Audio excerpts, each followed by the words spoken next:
శంభో శంకర హర హర మహాదేవ్. శివుడు మంచు కొండలపై నివాసం ఉంటాడు. అవసరమైతే తానే ఒక మంచు కొండగా మారుతాడు. పిలవడమే ఆలస్యం హిమలింగేశ్వరుడుగా దర్శనమిచ్చి కాసేపట్లోనే కరిగి నీరై భక్తుల చెంతకు చేరుకుంటాడని చెప్తుంటారు. ఎస్, ఇప్పుడు ఆ లింగేశ్వరుడే భక్తుల కోసం కైలాసం వీడి అమర్నాథ్ వచ్చేశాడు. మరి ఆయన అలా వస్తే భక్తులు ఊరికే ఉంటారా? దేశవ్యాప్తంగా అమర్నాథ్ కు క్యూ కట్టారు. భక్తులు ఎప్పుడెప్పుడా అని ఎదురు చూస్తున్న రోజు రానే వచ్చింది. అత్యంత ప్రతిష్టాత్మక అమర్నాథ్ యాత్ర షురూ అయింది. మునుపెన్నడూ లేని భారీ భద్రత నడుమ అమర్నాథ్ కు కదిలారు భక్తజనం. హరహర మహాదేవ్ నినాదాలతో కష్టాన్ని మరిచి ముక్కంటి సన్నిధికి చేరుకుంటున్నారు.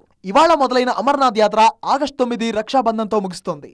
అంటే సుమారు 40 రోజుల పాటు సాగనున్న ఈ యాత్రకు కేంద్ర రాష్ట్ర ప్రభుత్వాలు పకడ్బందీగా ఏర్పాట్లు చేశాయి.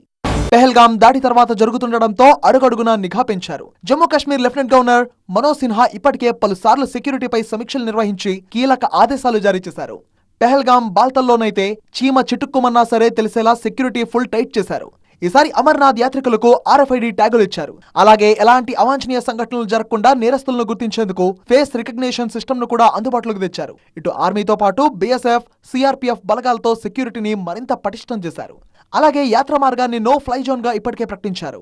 అమర్నాథ్ యాత్రకు ఈసారి హెలికాప్టర్ సర్వీసులను కూడా నిలిపివేశారు. అమర్నాథ్ యాత్ర సందర్భంగా జమ్మూ కాశ్మీర్ లో భద్రతా బలగాలు నెల రోజుల పాటు మాక్ డ్రిల్ నిర్వహించాయి. యాత్ర మార్గంలోనూ మాక్ డ్రిల్ చేపట్టారు. ఒకవేళ ఉగ్రవాదులు దాడి చేస్తే ఎలా తిప్పికొట్టాలి అన్న విషయంపై మాక్ డ్రిల్ నిర్వహించారు. పెహల్గాం దాడి జరిగి 2 నెలలు దాటినప్పటికీ కశ్మీర్లో హైలైట్ ఇంకా కంటిన్యూ అవుతోంది. మొత్తంగా ఈసారి అత్యంత పకడ్బందీగా అమర్నాథ్ యాత్రకు ఏర్పాట్లు చేశారు అధికారులు. చీమ చిటుక్కుమన్న క్షణాల్లో తెలిసిపోయేలా ఎలాంటి అవాంఛనీయ ఘటనలు జరగకుండా అడుగడుగునా భద్రతా బలగాలను మోహరించాయి. ఇవి భక్తులకు కొండంత భరోసానిస్తున్నాయి.